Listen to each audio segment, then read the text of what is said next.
I'm going to give away. Okay, here. Remind me to give away way too much information. Please for a do. State employee. That's what we want. But Please do. I'm employed by the state in 2 different segments, and I'll let you know what one of those is momentarily. Okay. Let me first get out of the way that I didn't vote for either one. I wouldn't vote for either one. I wouldn't vote against either one. I wouldn't vote for either one. I wouldn't recommend to anybody that they vote for either one. I do remember from when I was 12 or 13 years old that Joe Biden was de facto disqualified as a presidential candidate because he was found to be a plagiarist. So that's just one of however many reasons why I would... Now, to go back to what I was saying, I am an employee of the Board of Elections every now and again. I find it's fun to... I'm a performance artist, so I find as a social experiment, 3 or 4 days a year, when there's something going on at the polls, I work the polls. And that's my civic duty, and that's my contribution. So I let other people do as they will with their vote. I help them as much as I can, but I get it out of the way helping them, and then 16 hours I'm there, and I don't cast a vote once. What did you see? Did you see any crazy shit going on during the actual voting process, like people arguing in line or anything? I mean, like any of that craziness? It's remarkable how if I were corrupt, and if I were somebody other than me, how I probably could, in theory, vote 3 or 4 times. Because people come to get help from you, and some of these people, they're just happy to be voting, so they can't speak English, they can't read the ballot. Hey, you look honest. Who should I vote for? And so yeah, that's an interesting. But the system's got a ton of checks and balances, and it works as well as it possibly can. It's never going to be 100%. It's never going to be flawless. That's not my way of trying to talk myself out of work in the next election. It's just, it's the nature of the beast. It's, to think that 150 million votes are going to get cast and it's going to have a margin of error of 0.000% is, it's ridiculous. So in some degrees, it's always probably been flawed somewhat. Well, what's not flawed? Right. Yeah, bingo. Not the vaccine they're giving out. Oh, no, it's perfect. Hurry up. Take it yesterday. Unless it's Delta. If it's Delta, then the current vaccine's flawed. Yeah, there you go. But we knew that, right? Because these are variants. So let's switch gears. Unfortunately, New Jack has left us, and he was one of my favorite guests on the show. We've had him on several times. Of course, his departure... to me was a shock. I don't know why, but to me I was very, very shocked. Do you have some memories for us? Yeah. Oh God, New Jack was my food buddy, and we would, when we were on the road, if we weren't eating together, maybe he would go to a certain spot before the show, like for a late lunch, whatever, and he'd bring back food for me. He would tell me about places to try. We got along great. But the memory that stands out is he did an indie show in Brooklyn 2 or 3 years ago, not far from where my grandmother lived. But my grandmother at the time was in a nursing home or in rehab. And I think at this point she was probably in hospice care already. And so New Jack worked the show. I was there. It wasn't too far from where I lived. And I popped in, said hey, and we went out to dinner at a sushi place later that night.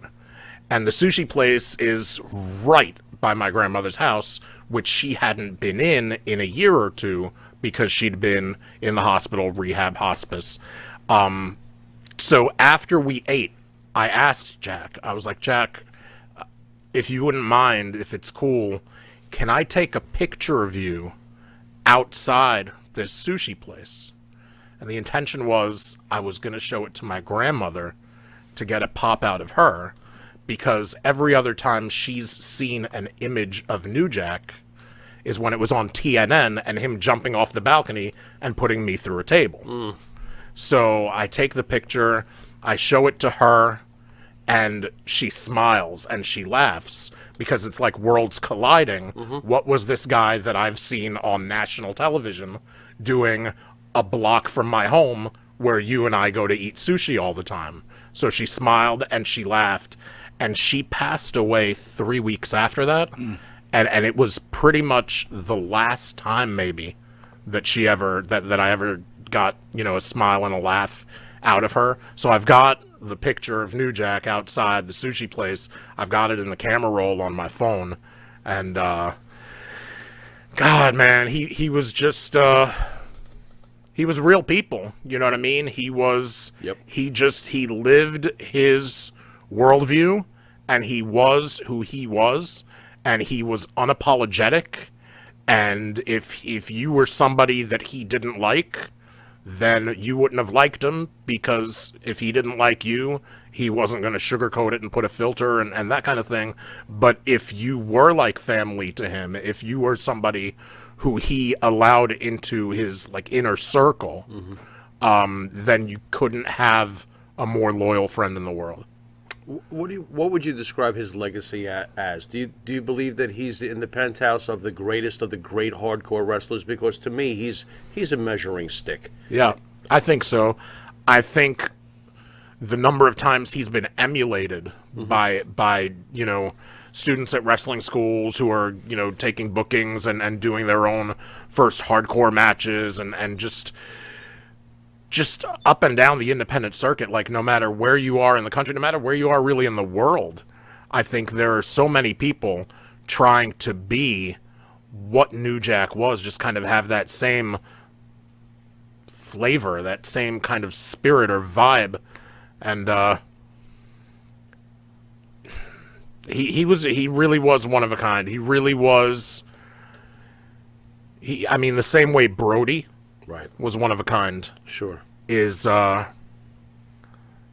know, there might be people in the decades to follow that remind you of New Jack, but they're not gonna be exactly who or what he was, because you can't cast a New Jack. You know what I mean? Thoughts on Nick Gage? I think his career is exploding, right? I mean, what if Nostradamus would have put in chapter 1147 that Nick Gage would be a Domino's Pizza spokesman, and we'd all have a nice laugh over that. But I mean, in a way, that's kind of what happened on Twitter this week, right? I mean,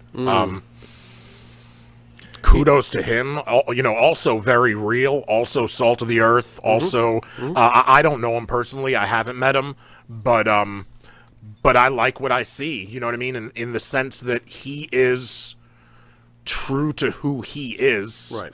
And I think he's also probably going to spawn a lot of imitators, especially now that he's proven that he's gone from what people thought was just kind of niche, and he's now taken it to the mainstream because of how not mainstream he is. Right. You know, he's almost like, you know, you'd never expect him to succeed. Right. So it's almost like, you know, in a certain way, he's succeeding in spite of what or who he is.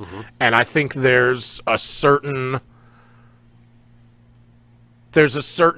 glory in that you can't get by just succeeding if you were meant to be and lined up to be a success.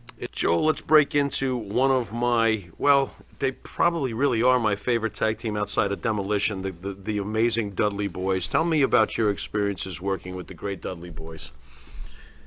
Yeah, it was just an amazing time, because all of us in ECW, it was like our first big break, and we all hadn't been anywhere else yet. And so it was just special, you know, the family vibe, it was just special. And with the Dudleys, you know, with however many there were, and for how long it lasted, it was almost the closest thing we had to the NWO. You know, it was a tag team that was kind of like a faction or a stable, and it was, you know, whether we had the belts or whether we were chasing for the belts, it's something that lasted a good 2 years, probably closer to 3 years. And it was a blast to work with them, and they were both so devoted and disciplined and dedicated, and all of us were just looking to advance our careers and also do what we could for the advancement of ECW itself. And just a really, really special time. And the dynamic was interesting working with the Dudleys because it's kind of a good cop, bad cop kind of thing. Mm-hmm. You know, with Devon kind of being the good cop. And as you can, and So let me ask you, what kind of relationship did you have with Bubba Ray Dudley, right, or Bully Ray, whatever, right? So we're kind of in competition with them, right? We're all looking for that same audience. And He's got a show? Oh, yeah. Yeah, He's he got a does. show. Yeah, go on. But look, Go on. as an outsider looking in, this guy always seems like he thinks he knows everything, and he's always trying to put himself over. Like, was he like that with you? I mean, what was that all about?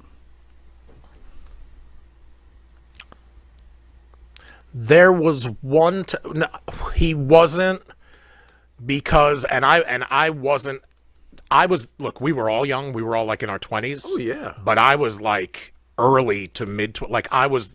We were all babies, and I was like the You little were the runt baby baby. of the Like group? Were yeah, you? Yeah. Wow, Like okay. Roadkill eventually would be younger than me when he came in. Roadkill, okay. And Juventud Guerrera, who was in for a few months with the Lucha guys. Mm-hmm. I want to say he is a number of weeks younger than me, like a couple of months younger than me. But by and large, I started 3 days after my 20th birthday. So I was age 20 to age 25. But Bubba, so when you ask, was Bubba that way with me? No, because even though it was not in my character to speak up necessarily. There was one instance where I kind of nipped in the bud where, you know, if I would have heard it from Paul, it would have been gospel because he pays the bills and he gave me my shot. Right. But I didn't hear it from Paul. I heard it from Bubba, who suggested to me that maybe I should, and if it's done the right way, I'm all for getting heat. Like I knew that so there was one time where Paul pulled me aside. I think he saw that I was acting a little bit too tweenerish.